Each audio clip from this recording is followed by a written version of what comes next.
Bore da bobl, dwi'n tybio bod rai ohonoch chi'n disgwyl cael gwasanaeth bore yma, ac felly dyn ni'n paratoi ac yn darparu yn dod o llyfr ac mae'n braf eithriadol bore yma, a dyn ni falch iawn o hynny, gael tywydd braf yn gwneud gymaint o wahaniaeth i bob peth o'n cwmpas ni. Dyn ni'n mynd i gael gwasanaeth bore yma, Yn sôn am y ddau ffordd o fyw yna sydd yn agored ar yn cyfer ni. Ac o bosib mae dyma'r tro ola, dwi'n gobeithio mai dyma'r tro ola, byddwn ni yn darlledu o llyfr am y tro beth bynnag. Gan yn bod ni'n paratoi i fod yn ail ddychwelyd i'r Nghapel y Sul nesaf yma, Medi y 6. Ac y byddwn ni'n gallu darlledu'n hoedfa o'r fan honno y Sul nesaf. Wedyn, dyn ni yn brysur yn paratoi, wedi bod wrthi fel tîm arwain yn gwneud hynny dros y misoedd diwethaf yma. Ac mi fyddwn ni'n gosod y lle allan ystod yr wythnos yn darparu fideo ar eich cyfer chi hefyd, ac ni roed o ar y cyfrwng yma, ar y grŵp capel, ac yn e-bostio'r ddolen ato chi, mwyn i chi gael gweld a ryw syniad o be ddisgwyl wrth i chi gyrraedd, wrth giwio i fynd i mewn, dod i mewn o gwahanol fynedfeydd, yr gel dwylo a lle i fod yn eistedd, oherwydd mi fydd rhaid i ni fod ar wahân i'n gilydd yn yr un adeilad, ac mae'n le i ryw 10 o ddeutu hynny ar lawr y capel. Felly, dyn ni yn edrych ymlaen at weld pobl, ond wrth gwrs, does na ddim pwysau o fath yn y byd ar neb i fod yno, os ydych chi'n teimlo yn anesmwyth am y peth, os ydych chi'n teimlo eich bod chi yn dal yn yr categori bregus yna, os oes gennych chi unrhyw bryderon ynglyn â bod yno, yna peidiwch â teimlo dan unrhyw fath o bwysau i fod yn dod yno, oherwydd, fel o'n i'n sôn, mi fydd yr live feed yma yn parhau hefyd. Felly, dewch i ni gael gair bach o weddi i ddechrau, ac yna mi wnawn ni ddarllen Salm hefo'n gilydd. Dewch i ni weddio. O Dduw ein tad, dyn ni'n diolch i ti am fedru bod yma mewn gwasanaeth o fawl ac addoliad y bore yma, yn llyfr ac yn cartrefi yn hunain arglwydd, a dyn ni'n gofyn i ti bendithio yn cartrefi ni, a bendithio'n moliant ni arglwydd hefyd yn llefydd gwahanol. Cybyddu di'n paratoi ffordd ar yn cyfer ni ac yn harwain ni yn paratoadau ar gyfer wythnos nesaf yma hefyd. Y gallwn ni fod yn dalgafel yn mhawb arglwydd sydd wedi bod yn ymuno yn yr darllediadau yma. Y gallwn ni eto fod yn yr un lle hefyd yn addoli arglwydd yn y capel ac yn cartrefi, a bod yn un yno ti dy hun yn dy gorff hefo'n gilydd. Dyroi ni dy fendith, dyroi ni dy ysbryd di dy hun, dyroi ni dy ddiogelwch arglwydd. A dyn ni'n gofyn hyn, a dy fendith di ar yn hoedfa ninna y bore yma. Pob darllen, pob gwrando, pob myfyrio, pob moli arglwydd yn gofyn i chdi gymryd y cyfan clod ac ogoniant i thenw dy hun. Amen. Felly, dowch i ni fod yn edrych ar y Salm gyntaf. Salm sydd yn cyflwyno y llyfr i gyd, y mae llinellau agoriadol llyfrau yn aml iawn yn cyflwyno'r hyn sydd i ddod ynddyn nhw. Mae'r llyfr, y nofel Enoch Hughes gan Daniel Owen, yn dechrau gan sôn am gefndir Enoch Hughes, ac yna mynd ymlaen i sôn mwy amdano fo, ac mae'r cefndir yna'n dod yn gysgod iddo fo drwy'r cyfan i gyd, bachgen neu mab llwyn y fferth ydoedd Enoch Hughes, nad yn Sir Fôn y Ganedef. Dwi'n gofio mai felly oedd yr paragraff agoriadol yn mynd. Wel, mae llyfr y Salmau'n agor efo salm sy'n gosod y cywair ar gyfer y llyfr i gyd. Ar gyfer byw bywyd wedi yn gwreiddio yn yr arglwydd. A byw bywyd o ymgysegriad iddo ef. Felly, os bysech chi yn cyd darllen hefo fi, mi newn ni edrych ar y sgrin, os ydy'r salm yn dod i'r golwg yn y fan yma. Ddwy ffordd o fyw, dwi wedi rhoi yn deitl i'r salm yma heddiw. Hefo'n gilydd. Gwna i fyd y sawl nad yw'n dilyn cyngor y drygionus, nac yn ymdroi hyd ffordd pechaduried, nac yn eistedd ar sedd gwatswarwyr, ond sy'n cael ei hyfrydwch yng nghyfraith yr arglwydd, ac yn myfyrio neu gyfraith ef ddydd a nos. Y mae fel pren wedi'i blannu wrth ffrydiau dŵr ac yn rhoi ffrwyth yn ei dymor, a'i ddeilen heb fod yn gwywo, beth bynnag awna fe lwydda. Nid felly bydd y drygionus, ond fel is yn cael ei yrru gan gwynt, am hynny ni saif y drygionus yn y farn na phechaduried yng nghynulleidfa'r cyfiawn. Y mae'r arglwydd yn gwylio ffordd y cyfiawn, ond y mae ffordd y drygionus yn darfod.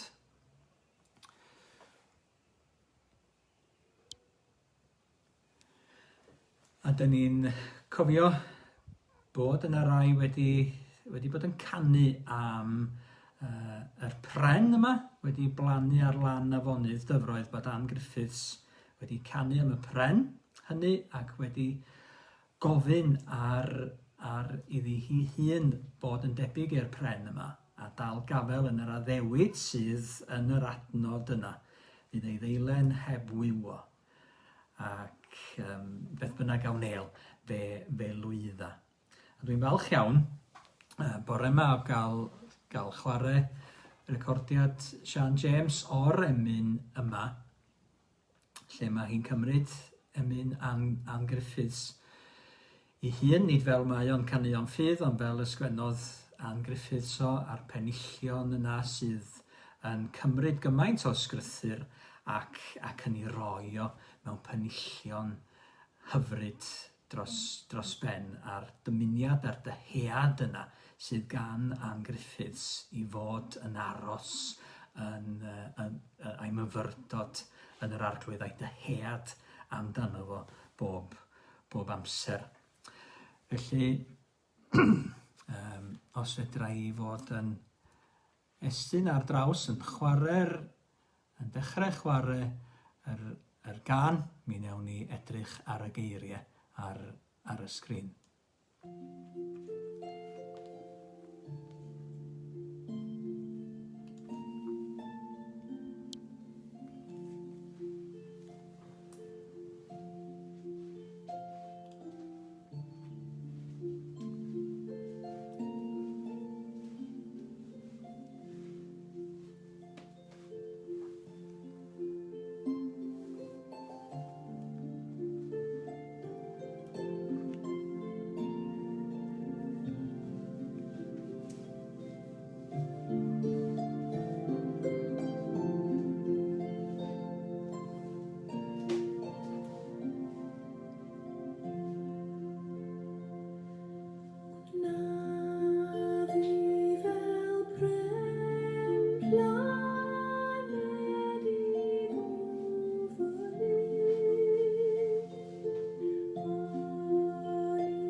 cymryd dros ben a chael Sian o'r ardal Ann Griffiths yn canu remyn fel y bydde Ann a rhai o'r benillion fel y cyfansoddodd Ann nhw.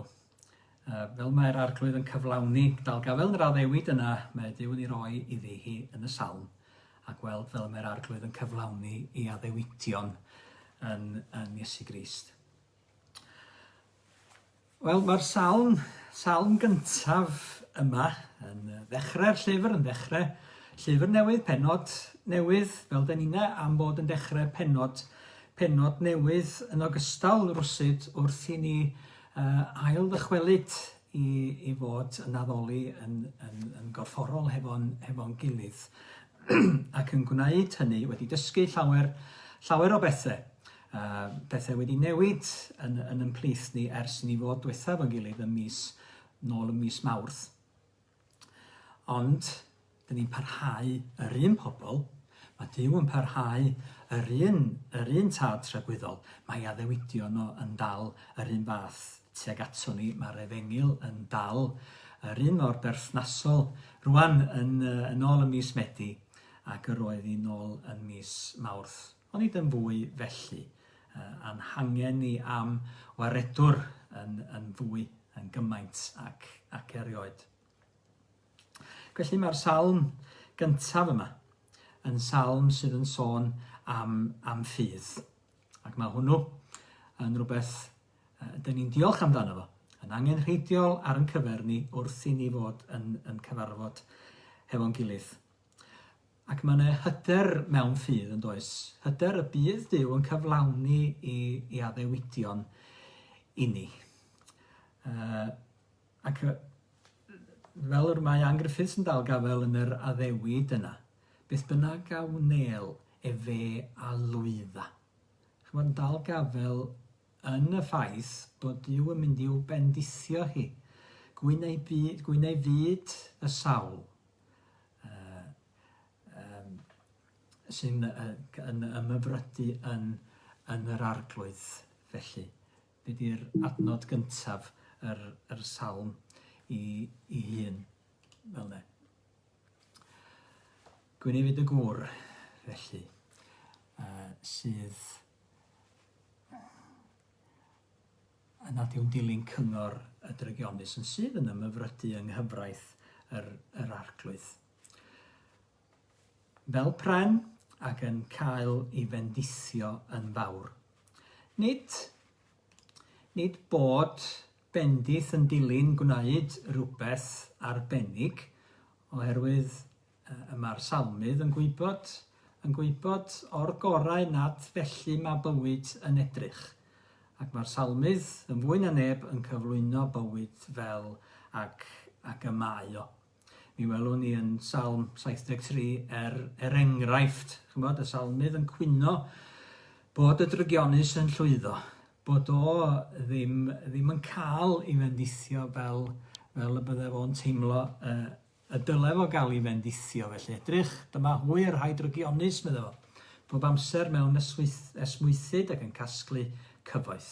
Yn gwbl ofer ac edwais fy nghalon yn lan a golchi fy nwylo am fy mod yn ddieog. Ar hyd y dydd yr wyf wedi fy mhoenydio, cfen cosbyr bob bore.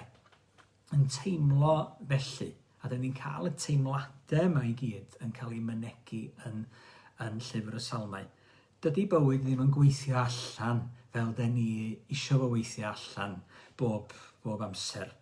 Ond eto, yma neu fendith i'w chael gan yr arglwydd.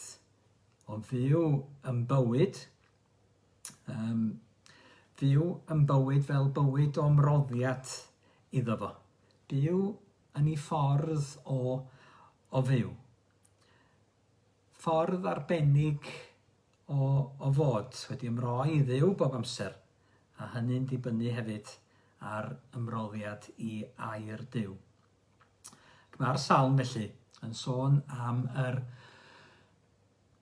ffordd hon, yr ddwy ffordd yma o fyw. Yr ddwy ffordd o weld bywyd yn ei hanfod hefyd. Mae gennon ni'r pren a mae gennon ni'r manus. Mae gennym ni'r diwiol, y rhai sy'n ystyried yr arglwydd, mae gennym ni'r rhai sydd yn meddwl dim byd amdano fo. Ac mae hynny'n crynhoi'r ddwy ffordd yma o fyw yn bywyd a'r ddwy ffordd o weld bywyd hefyd. Dych chi'n gyfarwydd hefo delweddau fel hyn, lle mae posib gweld dau beth ynddyn nhw. Dwi'n gwybod beth ydych chi'n ei weld yn y ddelwedd yma. Peth cynta weles i oedd gwraig ifanc a gwallt hir ar ei phen. Ond yna, o graffu, mae modd gweld rhywbeth arall hefyd. Sef, os ydych chi wedi weld o eto, codwch eich llaw neu codwch eich bawd ar y feed. Mae posib gweld saxofonydd yn chwarae i offeryn. Ac mae yna ddwy ffordd o weld bethau. Ddwy ffordd o edrych ar y rhan fwyaf o bethau hefyd. Pa un wyt ti'n weld gyntaf Nan? Nes ti dweud be oedd yr haelwyn rhan dew i weld. Do, wedyn wyt ti'n gallu gweld y ddau wedyn yn ymddangos fel yna. Ac felly hefyd yn yn hachos ni, mae'n ffordd lle dyn ni'n gweld bod yna Dduw, ac felly bod y Duw yna yn Dduw personol a perthnasol i'n bywydau ni ac isio perthynas efo ni. Ac mae'n ffordd arall lle dyn ni ddim yn gweld bod yna greiawdwr nac waredwr nac unrhyw un tu ôl i'n bywydau ni na'r ffordd y mae'r byd fel y gymau o. Ac felly dyn ni'n byw yn bywyd mewn ffordd sydd ddim yn cydnabod Duw.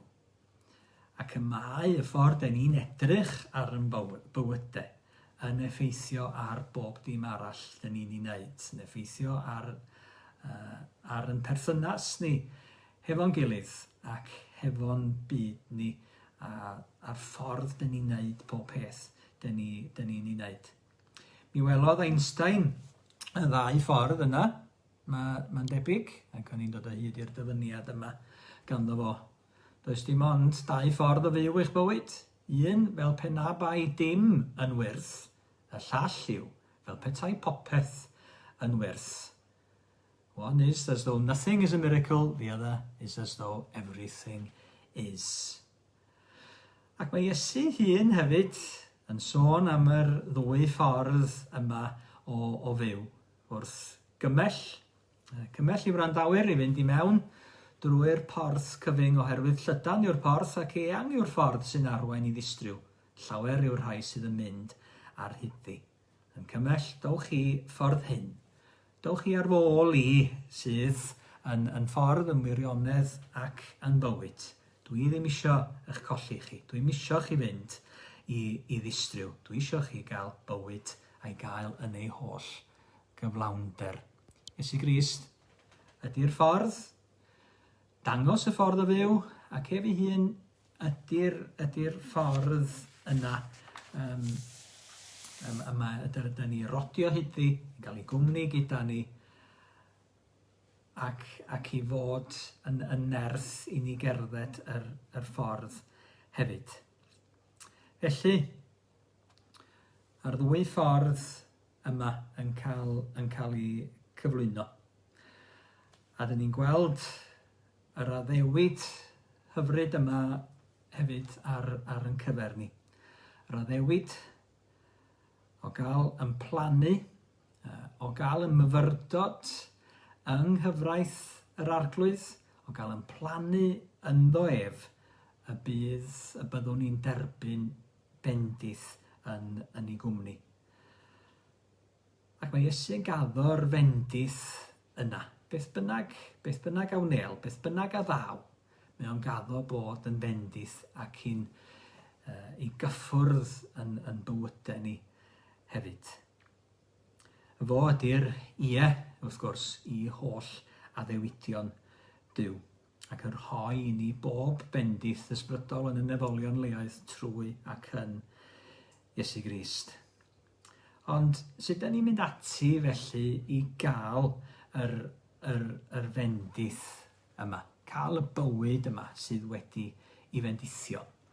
Mae'r salmydd yn sôn am yr rhai rydyn ni fyw yn bywydau gyda nhw. Yn bod ni fyw yn bywydau gyda'n gilydd, does rhan ohono ni wedi'n gwneud i fyw ar ben ei hun. Da ni wedi'n gwneud anllunio ar lun adelw Duw i fyw mewn cymdeithas hefo'n gilydd. Ac mae o'n sôn am pa fath o gymdeithas ddyle honno fod, sydd ddim yn dirmygus nac yn watwarus, sydd yn cael ei hyfrydwch yng nghyfraith yr arglwydd. Gwrth i ni'ne edrych ymlaen at bedru ail ymgynnull, rai ohono ni fydd yn gallu dod at yn gilydd yno. Da ni'n dyhau am gymdeithas yn gilydd. Dyna un o'r pethau mwyaf da ni wedi dyhau amdano fo dros cyfnod y clo felly, a'r cyfnod mae da ni wedi byw drwyddo fo yr 5 mis diwetha yma. Cael gwneud pethau hefo'n gilydd. Ac mae'r salmydd yn sôn am annog yn gilydd, a sôn am pwy da ni yn gwneud bywyd hefo nhw, pwy da ni'n gwrando arnyn nhw. Mae rhaid i ni fod yn y byd, mae rhaid i ni fod yn y halen a goleuni i bawb o'n cwmpas ni. Ond mi rydyn ni'n cael yn galw i fod yn wahanol i'r byd hefyd, ac i fod yn bobl neilltuol i'r arglwydd wedi'n neilltuo iddo ef. Yn sanctaidd felly, oherwydd, fel mae Pedr yn dweud, byddwch wi sanctaidd oherwydd mae sanctaidd ydy Duw. Felly, da ni'n byw yn bywydau o fendith yng nghwmni yn gilydd, ac mae hynny'n bendith ynddo'i hun. Ac yn byw yn bywydau gan ddisgwyl bendith yr arglwydd wrth fyw y bywyd yna mewn myfyrdod ar air Duw, yn cael yn adnewyddu o ddydd i ddydd yn ngair yr arglwydd. Llawer ohono ni wedi cael mwy o gyfle dros yr misoedd diwetha yma i fod myfyrio fwy ar air yr arglwydd, yn rhoi mwy amser iddo fo, yn gadael iddo fo yn siapio ni, yn gadael i'r ffrydiau o ddŵr bywiol yna, i ni'na i gael yn disychedu ganddyn nhw, ac iddo fo yn disychedu ni ac iddo fo lifo allan ohonom ni'ne hefyd. Mae'r salmydd yn cael ei ddiddanwch yng nghwmni y saints, yng nghwmni'r addolwyr eraill, yng nghwmni'r eraill sydd yn bobl o ffydd yn Nuw hefyd. Ac mae'n cael ei ddiddanwch yng nghyfraith yr arglwydd. Neu jyst gofyn, lle mae'n diddanwch ni? Lle mae'n diddanwch pennaf ni'ne? Lle da ni'n hoffi bod fwyaf? Os gennon ni ddiddanwch a heddwch wrth i ni fyfyrio ar air yr arglwydd, wrth i ni fod yng nghwmni i bobl. A dyna'r peth gorau gennon ni. Dyna'r peth gorau gan y salmydd, a dyna'r ffordd orau, meddai fo hefyd, o gael yn bendithio yn ogystal. Felly mae o'n sôn yn yr drydedd adnod am yr addewid. Fe a fydd fel pren wedi blannu ar lan afonydd dyfroedd. Bod ni yn mynd ati blannu'n hunain yn Nuw. Mae Ann Griffiths yn gwybod rhywbeth am hynny. Yn roedd hi wastad a'i myfyrdod yng nghyfraith yr arglwydd. Mae nifer y troeon mae hi'n dyfynnu adnodau ac yn cyfeirio at y Beibl yn ei gwaith i gyd yn anhygoel. Mae hi'n dibynnu, mae tyfiant planhigyn neu goeden yn dibynnu lle mae'n cael ei blannu. Rai ohonoch chi wedi sylwi drwy'r ffenest yma o'r blaen ar y goeden fawr yna sydd wedi phlannu rhyw dro ar fyd yn yr ardd, falle pan godwyd y tŷ yma.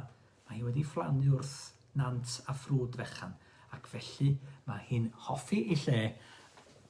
Os ydrai droi, mae hi wrth i bodd yn yr ardd yn y man yna, yr helygen wilofus yn fawr ac yn dal.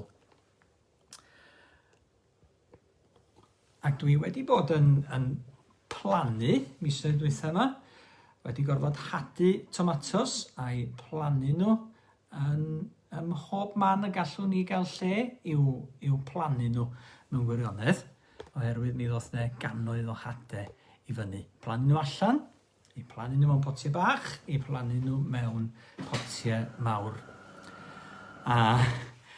Ac i plannu nhw'n y tŷ gweidir, ac mewn gymaint o lefydd fel arall hefyd.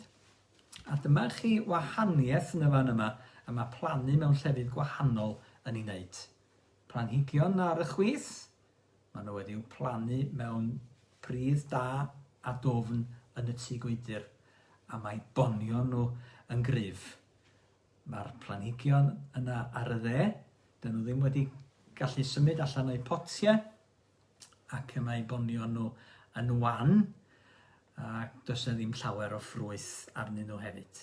Bod nhw yn yr un lle, yn yr un tŷ gweidir, mae amgylchiadau nhw'n wahanol, ac felly yma i ffrwyth nhw a'i cyfansoddiad nhw, mae tyfiant nhw yn wahanol hefyd.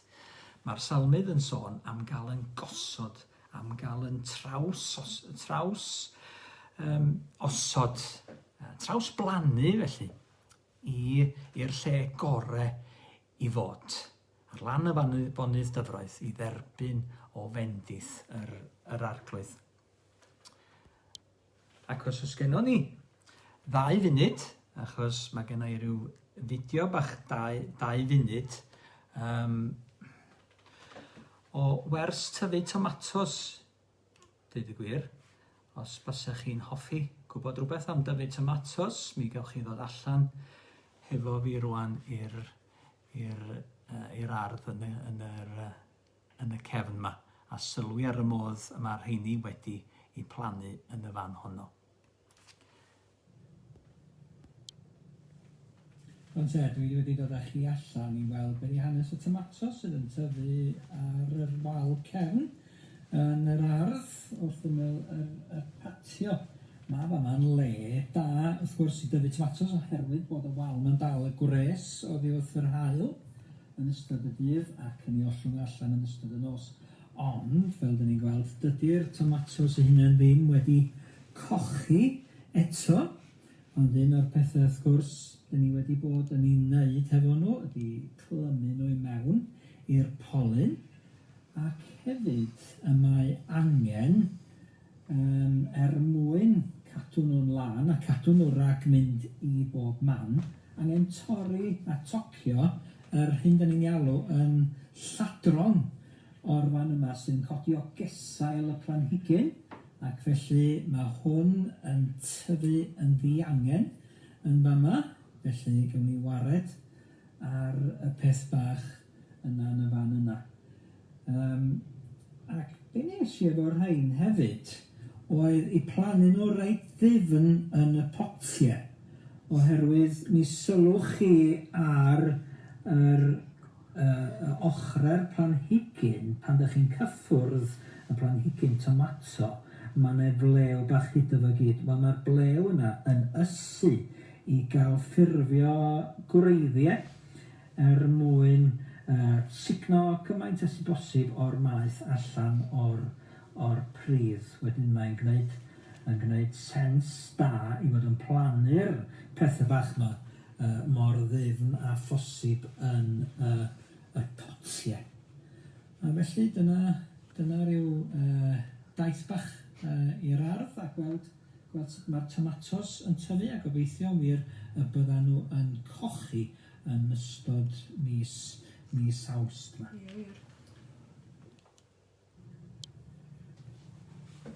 Amen.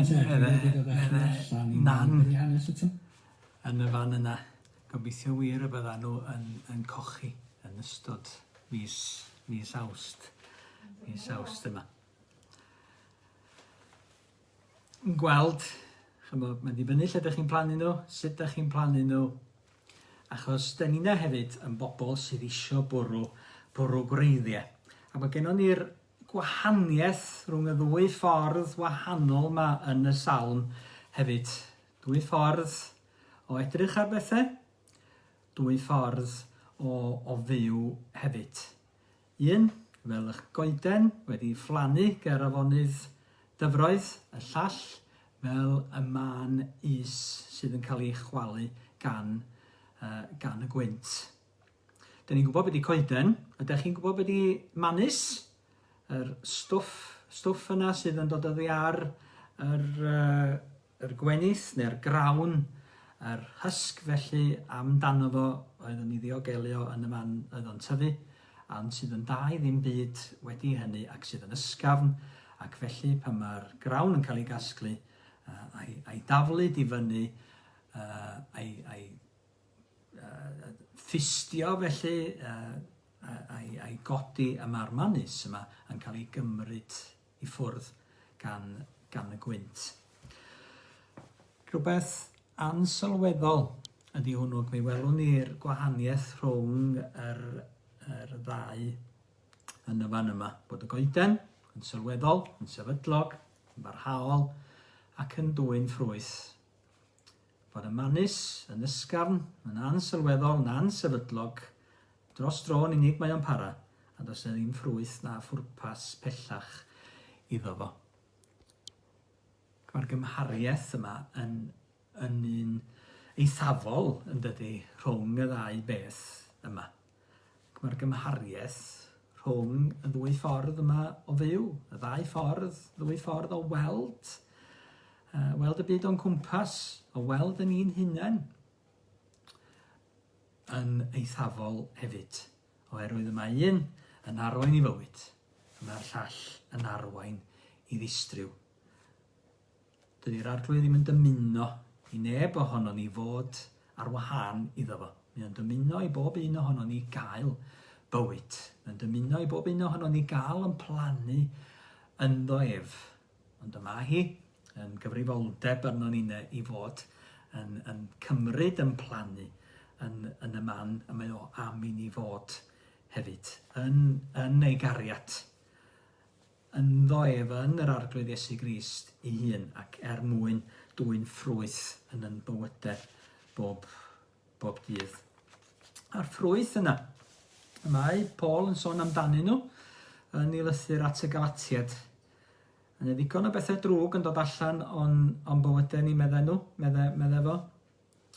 Ac mae hynny'n naturiol ddigon achos pobl a bryd yn calonau ni ar fod yn mynd ymhell, ar fod yn anifydd, ar fod yn gwneud yn pethau'n hunain ar drygioni yden ni. Yn ôl llawer o'r hyn mae'r Beibl ni ddysgu ni amdano ni'n hunain.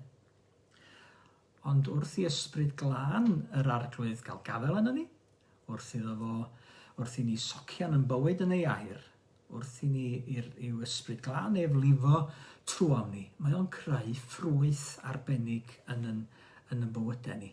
A'r ffrwyth yna, meddai fo, ydy. Ffrwyth yr ysbryd yw cariad, llawenydd, tangnefedd, goddefgarwch, caredigrwydd, daioni, ffyddlondeb a ddfwynder, hunan disgyblaeth. Nid oes cyfraith yn erbyn rhinweddau fel yr rhain. 9 peth da.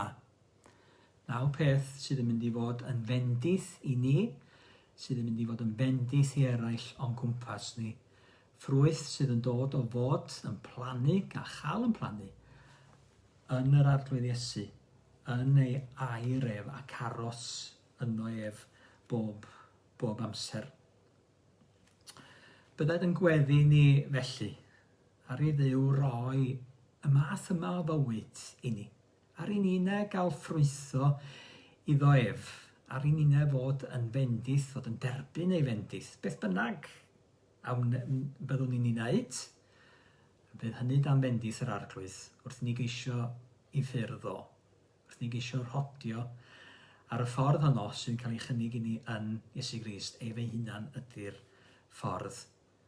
Ac wrth i'r hyn mae o'n i roi i ni yn ddŵr bywiol, yn ysbryd glân, daionus, lifo allan ohono ni'na hefyd, yn ffrwyth i fendithio eraill o'n cwmpas. Yn y fan yma, dyn ni'n dechrau. Dewis y ffordd o fyw sydd yn dwyn bendith ar yn cyfer ni. Yn y fan yma, da ni'n dymuno bod ac aros a chael yn hunain yn wastad. Dwch i ni felly ofyn ar yr arglwydd fod yn cadw ni yn y fan yma, ac i fod yn ni'n allu ystyried yr hyn a'r lle sydd yn bwysig i ni'n fod hefyd. Dwch i ni weddio i gloi. Rwy'n tad, dyn ni yn diolch i ti am doleini ni, am dy air ar yn cyfer ni, am dy ysbryd sydd yn dwyn y gair yna yn fyw i'n calonau ac i'n heneidiau ni. Ac yn gofyn i ti arglwydd, bendithio ni yn cerddediad o ddydd i ddydd, ac i ti'n cadw ni'n agos ata ti dy hun, i ti'n cadw ni arglwydd Iesu yno ti dy hun, i ni fod wedi'n plannu yn ddefn yno ti. I'r dyfroedd yna fod yn cael eu codi gan y gwreiddiau sydd yno ti. I'n myfyrdod ni fod yng nghyfraith yr arglwydd, i ni gael yn newid a'n trawsffurfio a'n bendithio wrth i ni fod yn dod a'n hywyllus yn debyg i chdi a'n dyhead yn debyg amdana ti dy hun hefyd arglwydd Iesu. Bydded i dy ffrwyth di fod yn amlwg yn ymwydau ni, cariad, llawenydd, daioni, tangnefedd ac ati.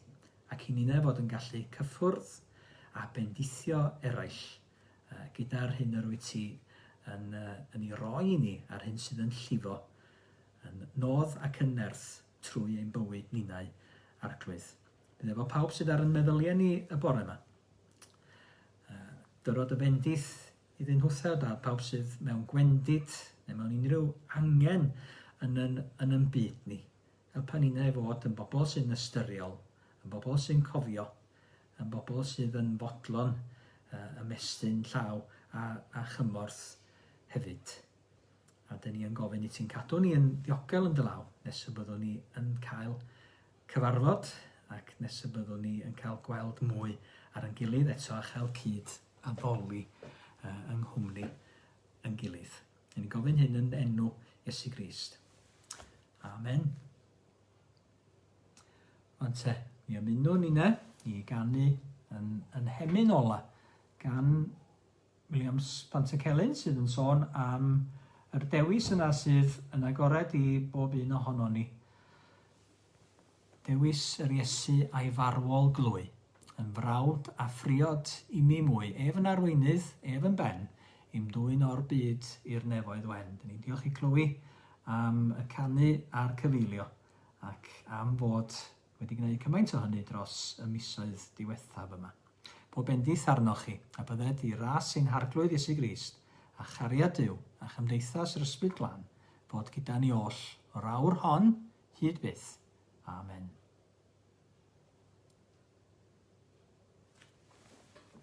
Battery 90%.